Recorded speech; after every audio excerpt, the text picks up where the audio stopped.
Blog Talk Radio.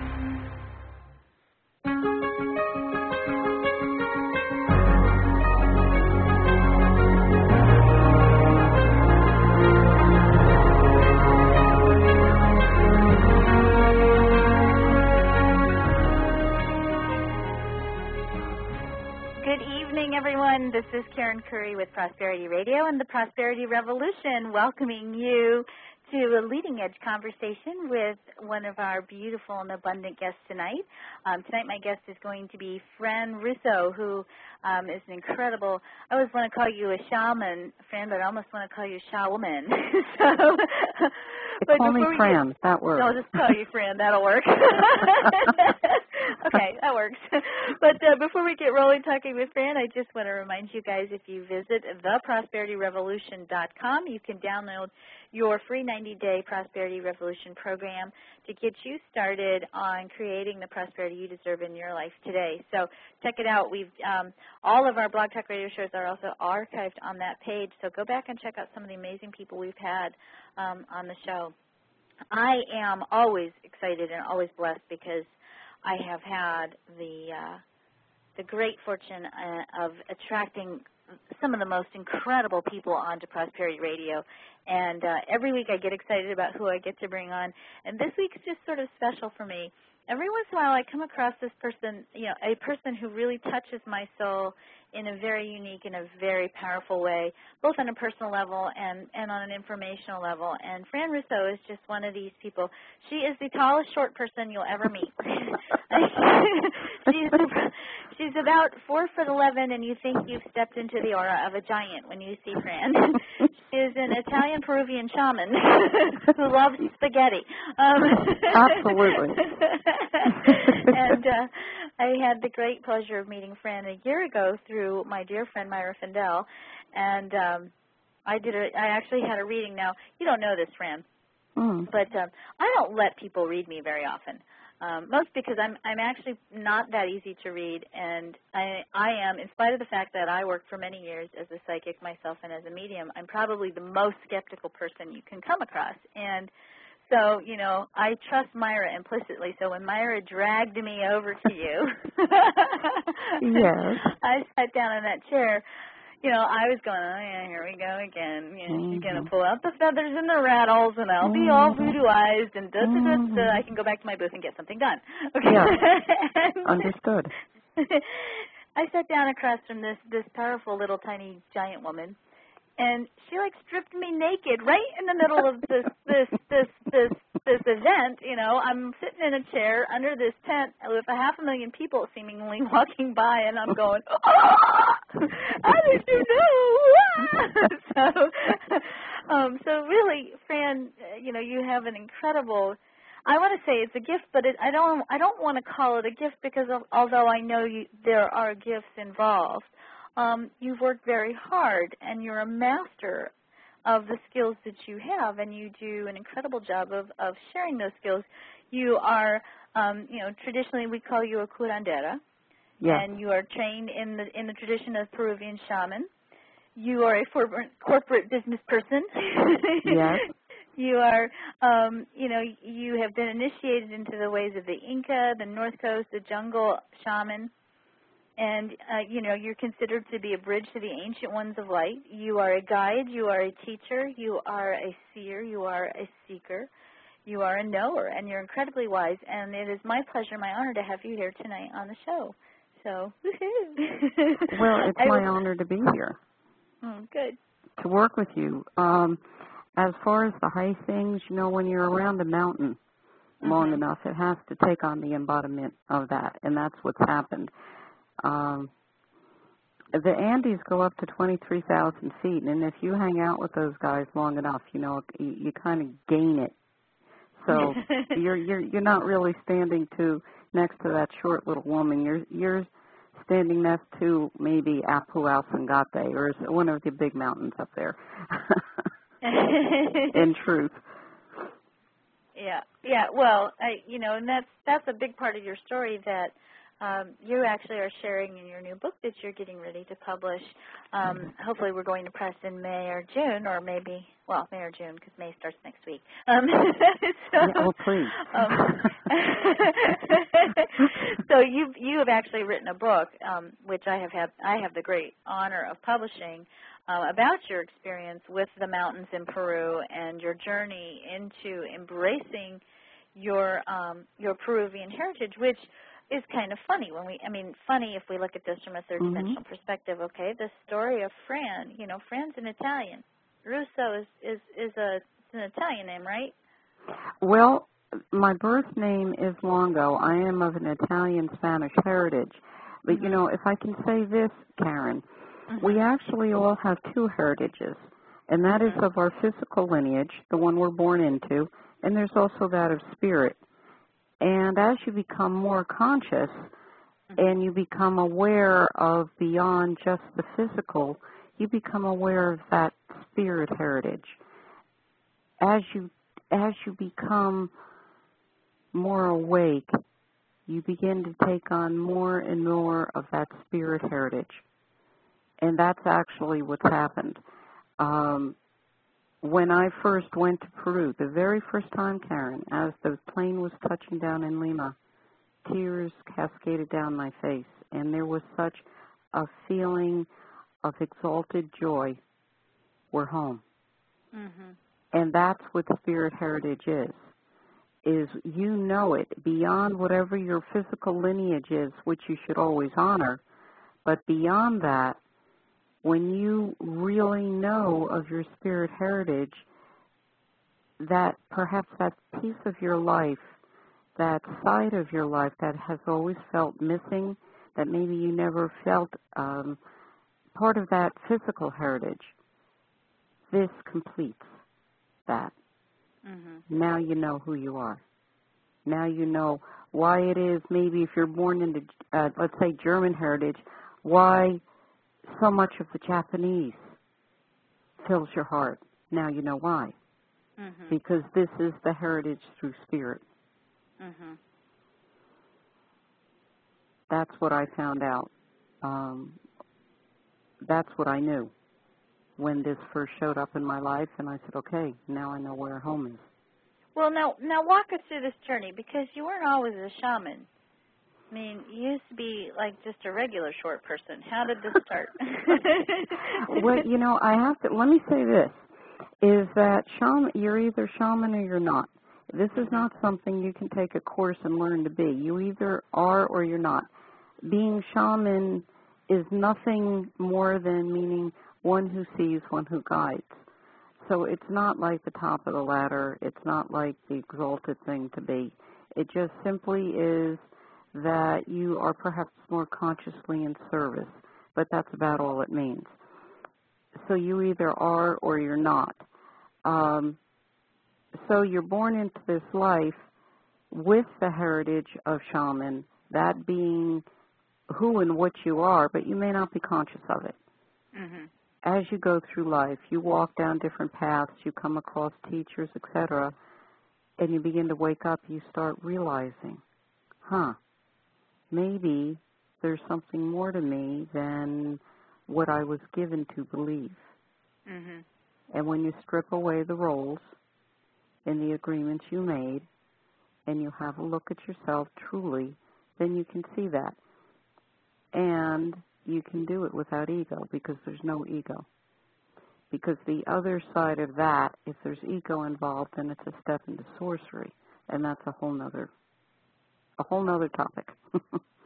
Well, let's diverge here for a minute, and let's talk about this for a minute. Not so much about the sorcery, but let's talk about ego, because this is a phrase that comes up a lot in the different people that I have on the show, and a lot of people are talking about. I have people who tell me you have to slay the ego. I have people who tell me you have to make peace with the ego.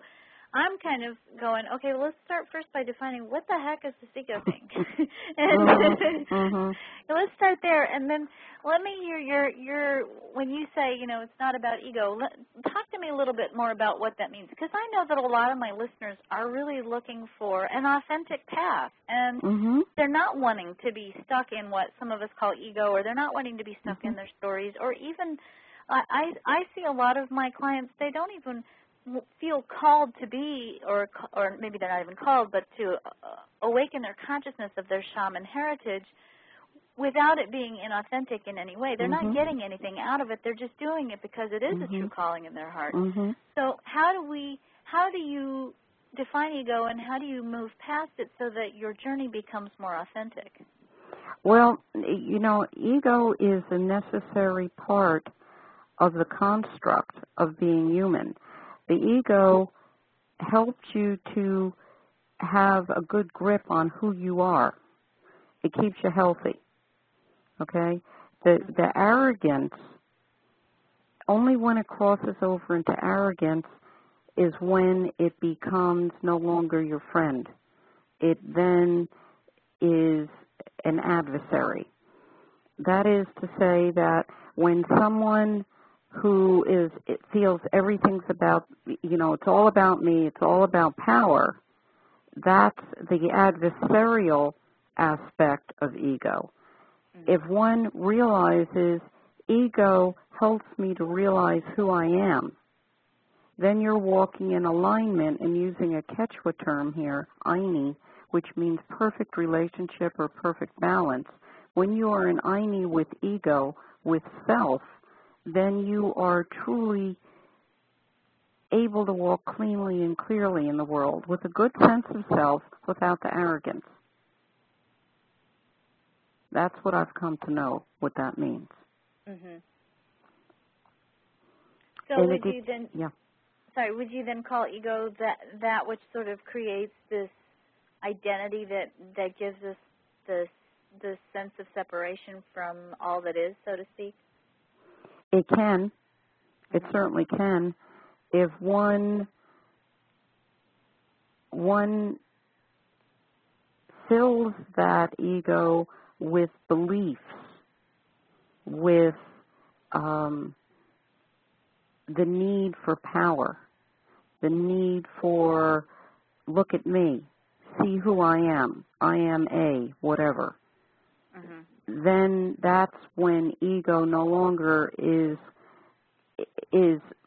part, one with the completion of oneself. It becomes separate and frankly very heavy because you have to keep feeding the thing. You have to keep, stroking it, making it feel good, and, that takes a lot of work, frankly. It does. Yeah, you're right. For many years I did work in corporate, and that was very prevalent. People came to work and brought their egos, and they spent the day feeding their egos, where if they had spent the day perhaps focused on why they were there in the first place, things might have gone a whole lot smoother. But they were so busy feeding this ego they brought with them that it caused a lot of problems. And we see that in our societies a lot today. Personally, I'd rather have a cat. Than an ego? Yes.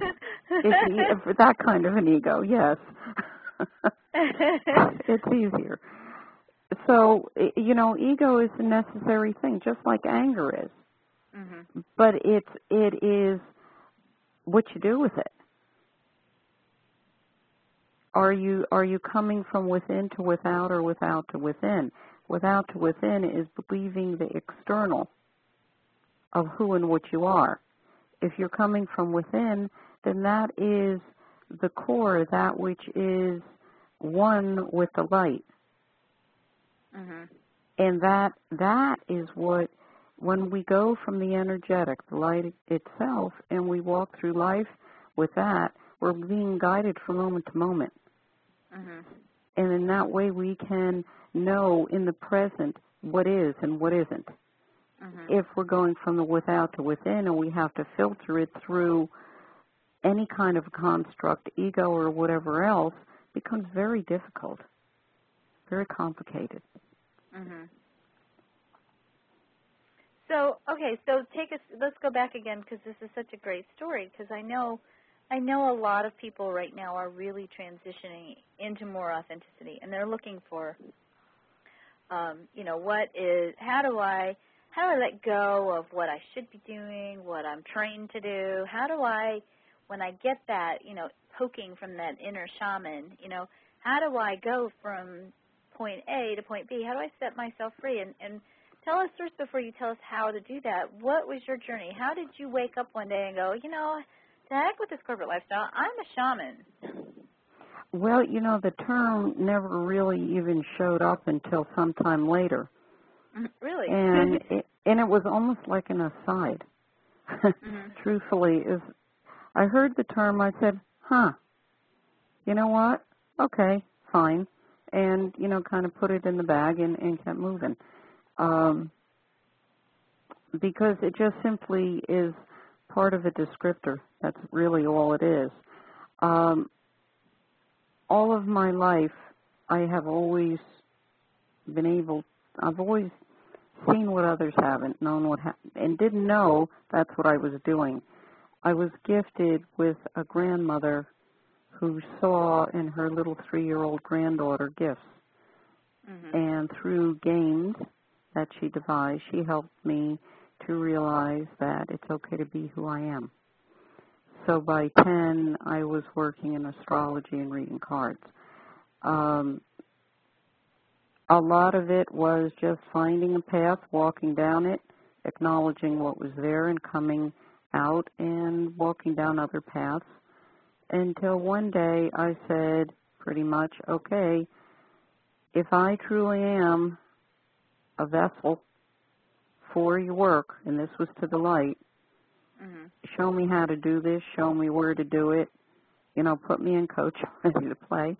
And things opened up. I got a flyer in the mail, and on the reverse side of it, there was Inca. And I said, okay, I have to go there. And I went to a lecture and then a workshop, and I said, okay, that's it, this is it, and knew it. And that was that. And then, I went to Peru and met the Quero people, who are the pure blood direct descendants of the ancient Inca. And we met, and they said, you are of our family. Knocked me over when they said that. They said, we have waited. We have missed you. And I'm like, you're talking to me? Who are you talking to? Are you talking to me? Yeah, we're talking to you. And I thought, oh, okay.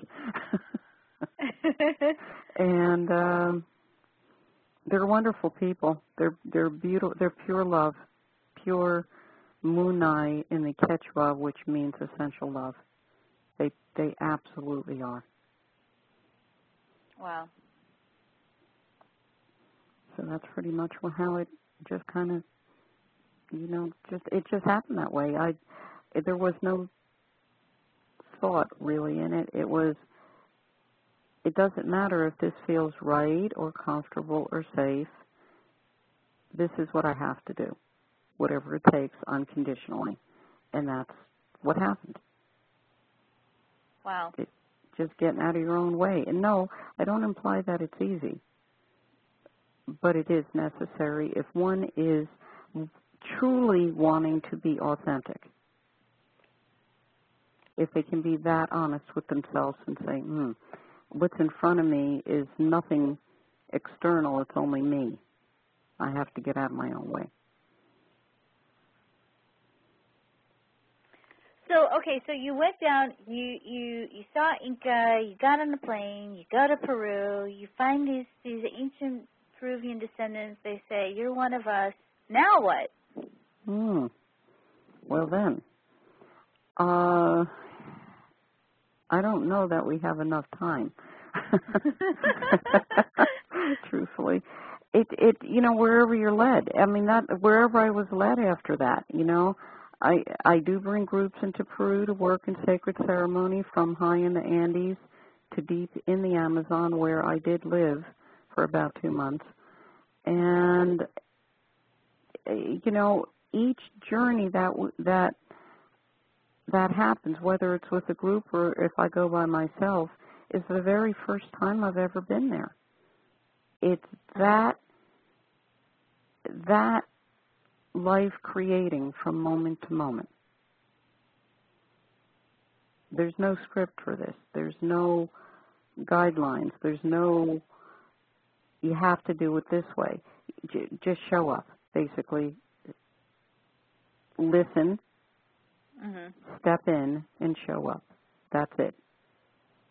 That's really it. So, okay, I want to go a little bit more deeply into this because I'm fascinated. You know, I have a very interesting heritage. I was raised all over the world. I've seen all kinds of things, and I feel very blessed to have been exposed to a lot of different modalities, a lot of different people, a lot of different ways of bringing about healing. And I'm a nurse by training, so, you know, I've got my nice little logical thing going on, too. And I have done a little bit of work with you, and in fact, I just worked with you on Sunday, and, you know, you're walking around me, and you've got me holding macaw feathers and dove feathers, and you're shaking rattles over my head, and you're saying something that I had no clue what you're saying to me, and you're telling me to say this word, and I'm going, I don't know what that is, but she's saying I'm doing it, and she's a big, tall person, so I'm going to listen, you know. Where the heck did you learn all this, and what was that? Let me just real quick, just to throw this in before you get rolling. You guys, I was at an expo. Again, I'm at an expo, and Fran is doing strange things to me in public, okay? and I have two of my beautiful, amazing students with me, Mary Andrews and Sue Balding, who came to help me. And I came back to the table, and Sue said to me, I don't know what she was doing, but she says, you look about 20 years younger. You had these big rings under your eyes. You went over there, and you came back, and those rings are gone. So, and I felt great. I mean, I felt great. I was ready to go home and kick butt and take names and, you know. Understood. So what did you do to me, and where did you learn that? Well, you know, the teachings of Peru are, well, first of all, I should back it up. The Inca are weavers. If you've ever seen any Peruvian cloth, it's outstandingly beautiful. They're not only weavers of cloth, they're weavers of the energetic itself. And they show us the way to do that. They show us how to, you learn to see differently, beyond the five senses. You go from the subtle. You see, and you know where this is coming through the eyes of Jaguar. And it does show you how to weave energy. So, okay, for an example, when we worked together, Karen, I didn't do anything for you. You did it all. All I did was catch the strands that you were sending out. That was all. So you did the work. You see, that's what we come to know. Sure, I could have done it for you, but what would you have gained? Nothing. Not a whole lot. You might have walked away feeling a little better, but what you would have learned is that she knows how to do this. But you wouldn't have remembered that you could. And that's what their teaching is they help us to remember who and what we are and what we can do. And that is more powerful than anything that I can even begin to think of. So they show us how to work with these sacred objects, such as the feathers and other ways that we do this. And those things more or less are catchers, if you will, that grab what you're throwing out and helps you to transform it into light, from heavy energy into light energy. And that's when a person walks away, they feel the difference because that person did it themselves. And there's the difference. Wow. So, so tell us a little bit now about some of these things that you do. I'm really curious. You do one of the programs that you do is called the Medicine Wheel. Yes. And you actually do it in the jungles of New Jersey, right? Indeed. Indeed. Yeah. So tell us a little bit about this Medicine Wheel thing, and what is that? The Medicine Wheel is a journey that takes about 2 years. You meet about 3 to 4 times a year in a 3-day weekend.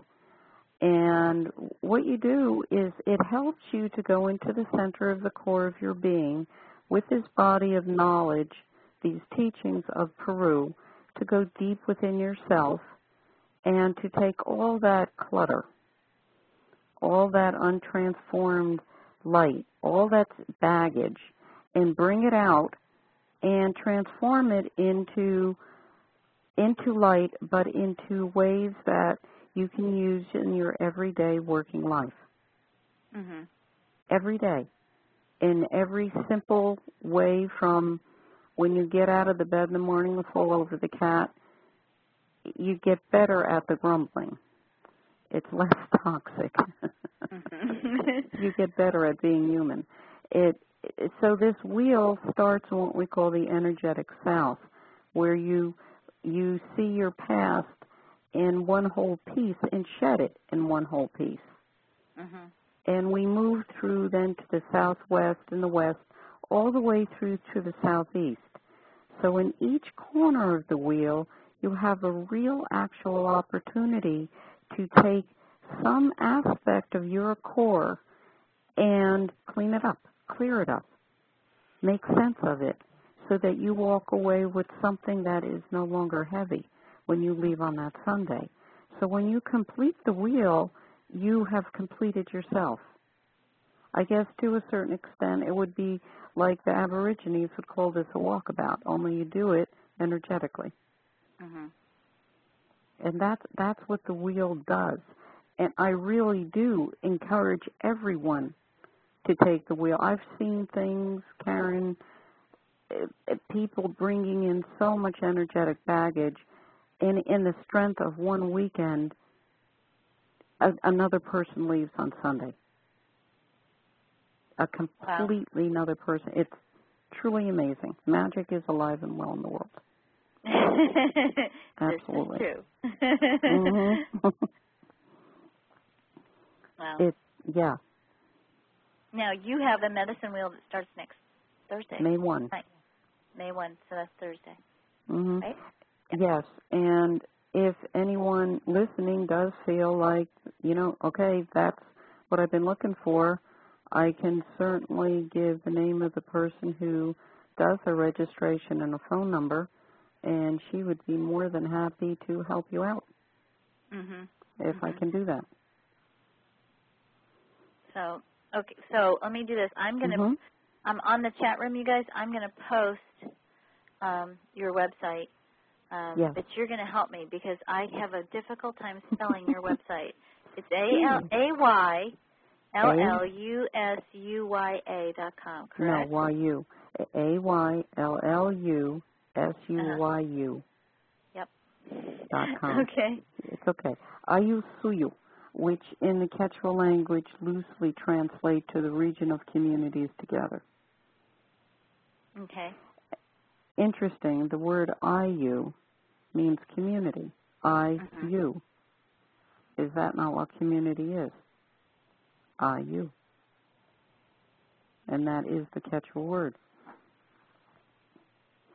So I certainly would encourage people to really, really consider joining us, because it's a gift you give to yourself, and that gift goes to everyone and everything around you. Cool. It's worth it because you're worth it. Well, and I think that's huge. Just getting, recognizing sometimes that you really just have to make that investment in yourself. And I should say this, if I can say this, many times things will come up that people say, I want to do it, but this is going to happen and I can't do it because of that and all. Simply align yourself with the light and with the medicine wheel, and all obstacles will be removed from your path. I've seen that happen time and time and time again, and that goes every which way you can think of. It can. I've seen it happen.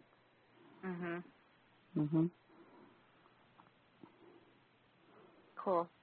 Well, I'm going to do this, Fran. I'm going to switch gears for just a minute, because we've got a couple. We've got a couple of people who have called in, and I'm going to do what I call area code bingo. So I'm going to call out your area code. If you hear your area code being called out and you hear me say hello, that means you're on the line. And I'm going to open up the lines and let you guys talk to Fran and ask Fran any kinds of questions that you want to ask her about being a shaman, or any kind of, ask her for, here's a fun thing to do, yes. Ask Fran for any kind of insight that she might have about your life, and get ready to be stripped naked on the air, okay? All right, if your area code is 267, you are up. So hang on, let me make sure I can get see if I can get our switchboard to work. We've been having, hello, this area code 267? Hello? This is our great adventure. We play area code bingo, and then everybody disappears. Yeah. All right. So let me try this. Okay, if you are 347, your number's up. Hello? Hello? No, we go through this every week. It's okay. Well, if you change your mind and you want to submit a question, you may do that through the chat room, which I've got up and going too, you guys. So, and then we have Lillian Brummett's on the chat room, and she says, okay, she had a question about Ayusuyu has a fund to help children of Peru who are in need of clothing, food, shelter, medical care, etc. Right. She wants to know a little bit more about this fund. Okay. This fund, we take money and we bring that to Peru, and with it we buy all those things for children. Very often in the high mountains, way out where there literally isn't anything, perhaps the adults have died or children become abandoned, and we take care of them. We buy food for them. We buy clothes for them. We bring books to help educate them, medicines if they need it. Find them shelter. At one time, we took care of 500 children. Oh, wow. Yeah, that was tremendous. That was tremendous. It's the least we can do for Peru. It has given so much to us. And these little ones, these little ones hold, they're children, and what else needs to be said about that, They're just such loving, beautiful people. And then Lily wanted to know how you raised the funds for this, and how long has the fund been in place? She's excited. Okay, well, it has been in place, let me think now, it's got to be at least 10 years. People donate. Just people donate. And, that money is placed aside in a fund. And when we raise enough funds, then it goes to Peru. And it goes entirely to Peru. Every penny of it goes to Peru and for those children. I have people in Peru who work with me on this, and we get this done. So you take this money down every time you go? Yes, or I will wire it to the person who works with me in this fund in Peru, and he then uses the money to buy and distribute all those items that I mentioned. Oh, that's very cool. And Lillian says 10 years, that's a good run so far. So, well, so tell us how people can donate to that fund, because that's awesome. What they can do is that they can send it to the P.O. Box address that they can find on my website. If they're gonna send a check or a money order, they should make it out to my name, because what I do is I take all of that money and put it in one big check, if you will, you know, or one big wire. So that all that money is placed aside and then sent as one big amount to Peru. So that's how we would do that, just to indicate when they send that it is for the Children's Fund, so we know where to put it. That'd be the only thing I'd ask them to do. Okay. I will post I'm going to put the address. I'm going to grab the address right here and put it on the chat room, you guys. So hang on just a second. I'll put it out here. Okay. It's all good. It'll be on here in just a second. So, cool. Awesome. All right. Yep. So you have now not only do you do this medicine wheel, which is 4 times a year, you said, for 2 years? Yes. Yes?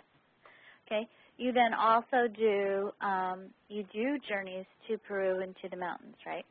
And to the jungles. And to the jungles. So tell us a little bit more about that.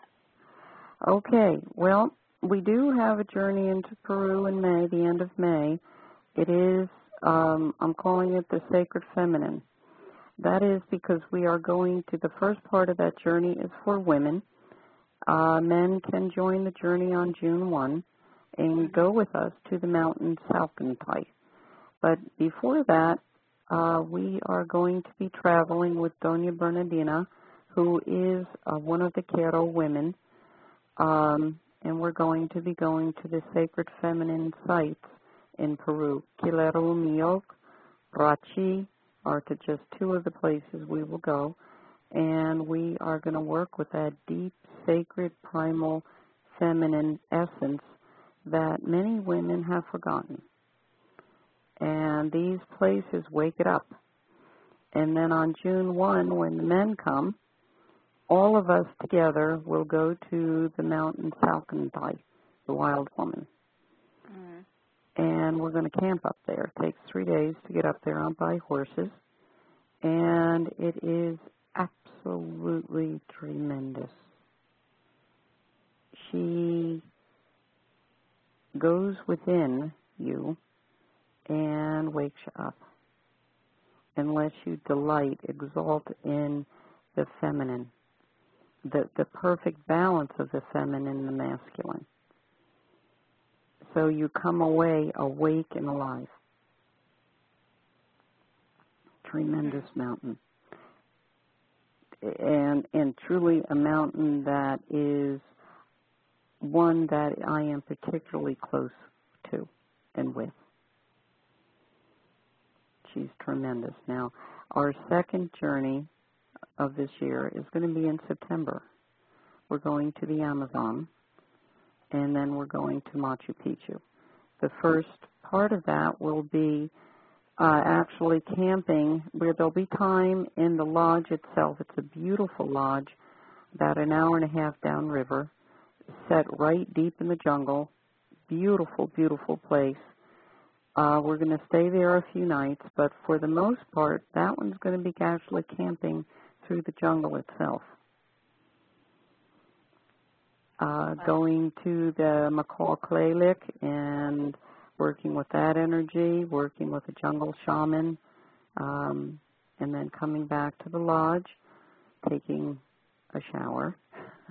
And then we fly up to Cusco, and we're going to go to Machu Picchu. We will be in the town of Aguas Calientes, which is right outside of Machu Picchu itself, and then we spend a whole day at Machu Picchu, working in all of it, in its temples. And then we come down and rest, let it all settle within before we return to the States. It's tremendous. And I will tell you, I am very much connected with the jungle. I lived there for almost 2 months. And cried like a baby when I had to leave. It's pure life. So, yep. So how can people find out more? This is also on your website as well? It is indeed. Mm-hmm. And certainly if anyone is interested, the contact information is there on the site. They can either email me or call me at the number that is listed there, and I'd be delighted to speak with them via email or phone call about any of this. Cool. I do suggest that if they do want to do the medicine wheel, to contact very, very quickly, because we're almost upon that. And if they do feel that the mountains are calling them and they want to come with us at the end of May, please contact us very quickly for that too, because by the beginning of May we like to start getting tickets. Okay, good. Well, especially right now. It makes a lot of sense. Now, we have a question, too, that just came in on the chat room. Somebody wants to know how often you do – oh, sorry. Yes. The hazards of online the hazards of online switchboards. I just opened up my entire family photo album on top of the question. That. Sorry. Okay. So she says, how often do you do sweat lodges and pipe ceremonies here? Here meaning I'm in New Jersey. Right. As it says on the site, we are not right now offering one, but we leave that on the site so that when we're called to do another one, it will be posted on the calendar. And so, we always suggest, check back periodically, and you'll see when we're going to do one. Right now, I don't see one in the near future, though. Okay. And she says, okay. All right. All right, cool. So, all right, we're not done talking because we got something else to talk about. You have been working on a book, madam. I have. And you have been working on a book about Jaguar. So tell us a little bit about Jaguar. When you talk about Jaguar, tell us your experience with Jaguar. What does that mean when you say Jaguar? What is Jaguar? Do we all have Jaguar, or some of us Jaguar, some of us, lunar moths, or some of us, what is it? The reason why that's in the title of the book is because... Which is the title of the book is? Is Through the Eyes of Jaguar, One Woman's Experience. Every one of us has a primal self. I know that the primal self within me is Jaguar. So that's why the book is entitled that. The book is about my experiences in Peru and the teachings that came as a result of those experiences and what's brought back into the States. How it literally went deep inside of me and said, wake up. See, taste life, smell life, be life. The act of doing becomes the state of being. It showed, I used the term before, but it really did push me out of my own way. It goes deep within you and brings it out and says, here, lovingly, gently, together, strongly, we will work this together, whatever it is. There need be no fear. And once you know that, your life changes because you're living not in a fearful way. You're not living for death anymore. You're living life for life, not life for death. And that's what it teaches us. And that's what the book is about. It's about times when I was in Peru and things that happened there. Guidance that was given to me that sometimes I immediately followed, and other times somewhat later after I stopped kicking and screaming.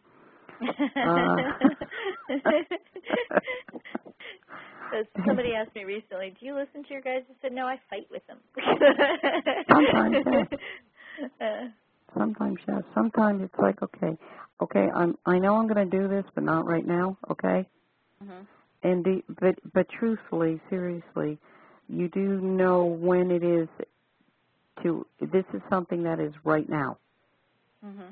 Or rather, this is certainly just the light being turned on something to show you this is preparation for that to happen. Mm-hmm. You do learn how to discern that difference. Mm-hmm. And really, that's what the book is about. Really, you talk about being stripped naked. In parts of the book, yeah, I am. Yeah, I am. I'm just saying, this is the way it is. Mm-hmm. And, just straightforward, straight up. It's about coming to know your primal self, coming to be able to be your primal self in everyday life, so that when people look in your eyes, they know they're looking at a primal being, not so much the domestication that beliefs will give us. And, cool. When you look into a person who's become primal, you'll know that when you look into his or her eyes. Mm-hmm. Mm-hmm. That's what that's all about.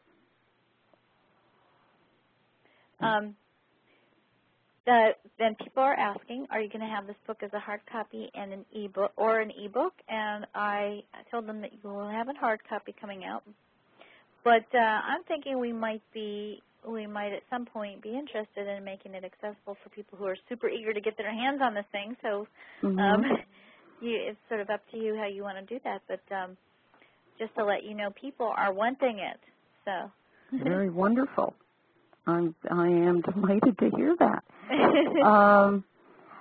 We had first thought to put it out in soft cover, but nevertheless, it'll be still accessible. You can certainly buy it. And ebook, we have talked about that. Different ways that it will be available for sale. It will be, hopefully shortly, we will be putting it out for pre-publish avenue for people who want it before it's even out. And that will be on my site as well, as soon as we establish when we're going to do that, Karen. So we will be, as soon as we get the finished product, which will be within the next couple of weeks, stay tuned, because the ebook we can have up by mid-May. Beautiful. Because I am working on the little bits that we wanted to do a little tweaking with. And it's coming very nicely and very easily. Well, I have had the great privilege of reading this book, and I will tell you, there's no time in this book. And so you start to read this book, and it takes you out of the context of traditional time. And as you go out of the context of time, you sort of enter into this magical journey with the story that ultimately sort of becomes your own story through the eyes of Jaguar as you're reading the book. So it's really a remarkable piece. I will tell you, the first time I read through the manuscript, I had incredible Jaguar dreams for several nights in a row that were really, really transformative. So, I anticipate fully that this will be a very mutative book for people, meaning it will bring change, and certainly has an enormous power to bring people back to the essence of who they are. And, I mean, it's such a great story, Fran, in the sense that, let's be real, I mean, you got on a plane, you went down to Peru. I mean, we know just from our conversation, sometimes people will ask you questions like, should I bring my own food if I go to Peru? Like, there's no food in Peru, or, it's like going off into, it is actually, though, going off into the wilderness. And, I mean, you just got on the darn plane and you took off and, had this incredible adventure that was sort of this journey back to this primal self, this primal essence of you as you. And you never look back. I went home. I went home. You went home. Mm-hmm. That's where it is. A friend of mine says, the way she sums it up, she said, when you go to Peru with Fran, you're not going on a journey. You're not going on a tour. Fran is taking you home to meet her family and to meet her country.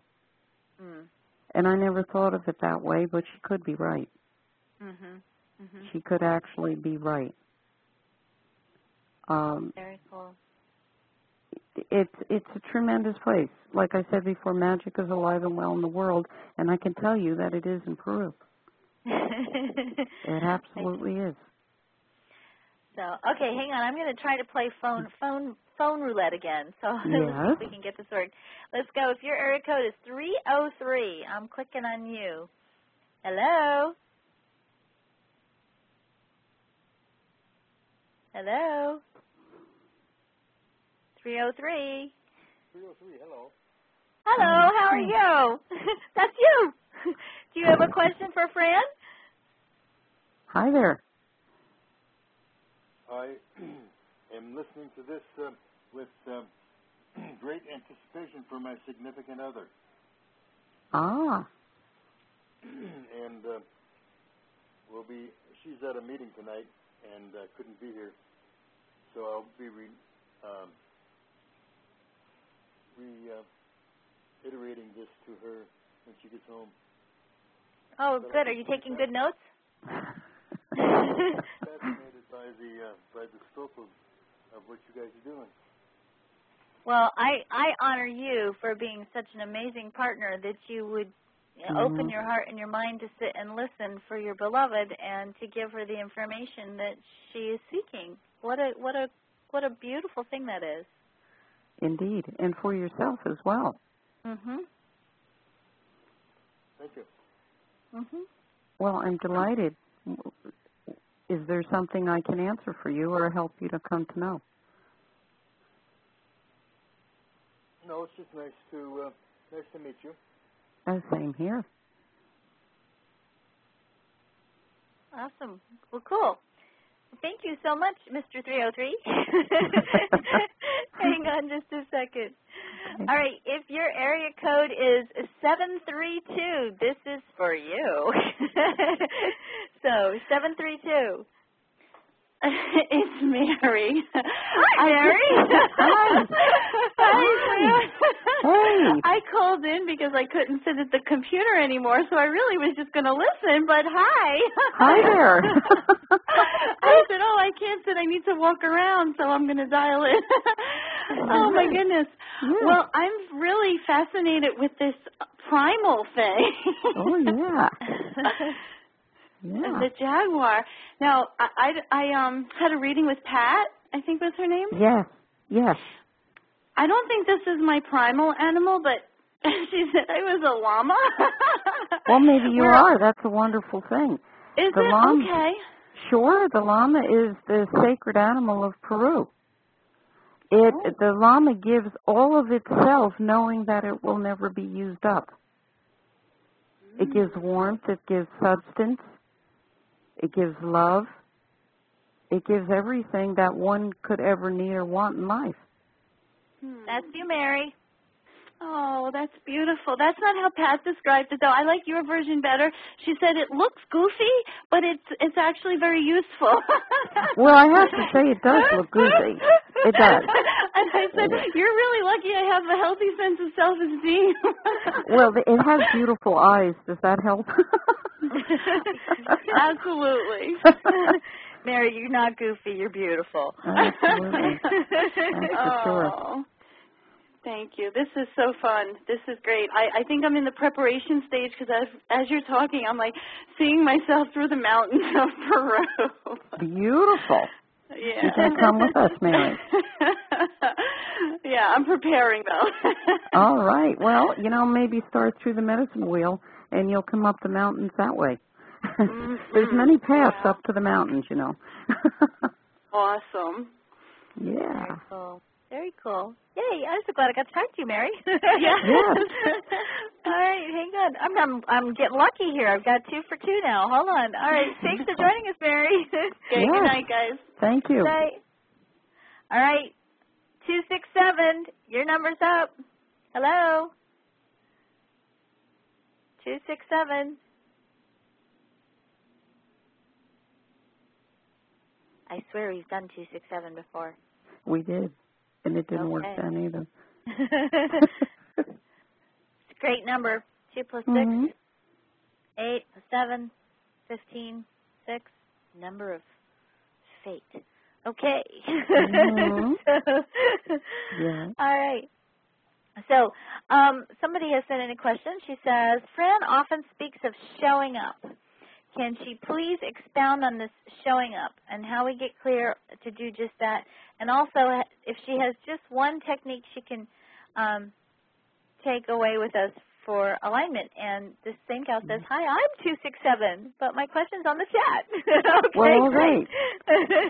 Okay, when I mean show up, it means that, you know when you hear about something or you get a flyer or somebody tells you about something, you read something, you find something on the internet, wherever it is, and that gut feeling says, go do that. Mm-hmm. And then the editor in the newsroom comes in and starts writing all the stories that tell you, oh, well, you really can't do that. You don't have the time, the money, et cetera, et cetera, et cetera. Well, fire the editor and close the newsroom. The show up just says, okay, I'm going. That's it. Mm-hmm. Beyond, does it feel right? Does it feel comfortable? Does it feel safe? Those things are, those are the obstacles.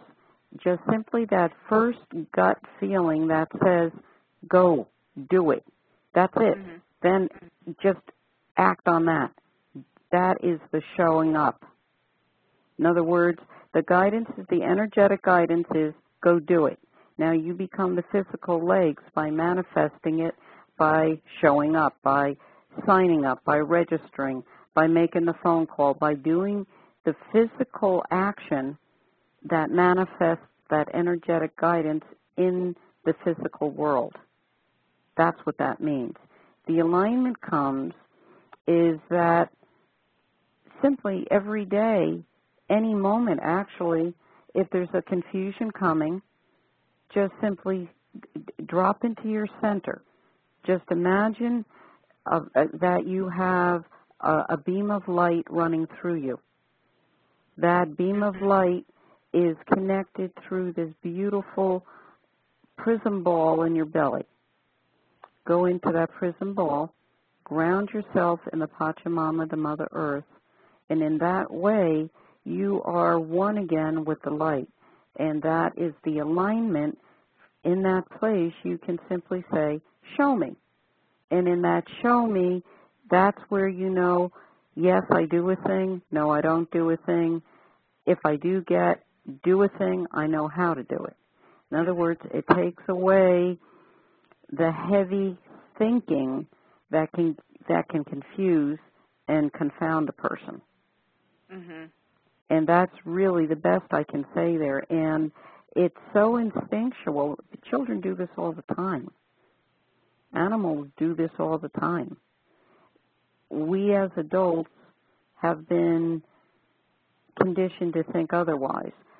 We get out of the thinking, so we become, the act of doing becomes the state of being. Know what you know, it is what it is. Give what you get. Learn that gut instinct is truly the energetic talking to you, saying, here it is. And you become the legs to make it happen. Very if that cool. helps. And I will tell you that I think your gal got it. She says, okay, I'm doing it beyond the figuring out the how then, ... Beautiful. And then one of our other guests said, thank you, great. She bookmarked the website. She says, thank you. And then somebody else says, oh, same gal says, thank you, and today is Earth Day. Love to Pachamama. Oh, yes, So. thank you for that. Now, we have 1 minute left. I just want to make sure we review here real quick. Fran, you've got Medicine Wheel coming up next Thursday. Your website is Ayusuyu. It's AYLLUSUS. No, wait a minute. I have to look at it again. AYLLUSUYU. There we go. Ayusuyu.com. So go there, you guys. Bookmark the page. Go back and check it out because all kinds of things are coming up. Fran's book is going to be out in just a couple of weeks. We'll go to press in a couple of weeks. Great trips coming up, Peru, Amazon, Machu Picchu, lots of really exciting opportunities for you to really find your inner wisdom, your inner Jaguar. You've got about 40 seconds for any last-minute comments before we go. Phone number where people can reach you? 732-533-7276. Awesome, awesome, awesome.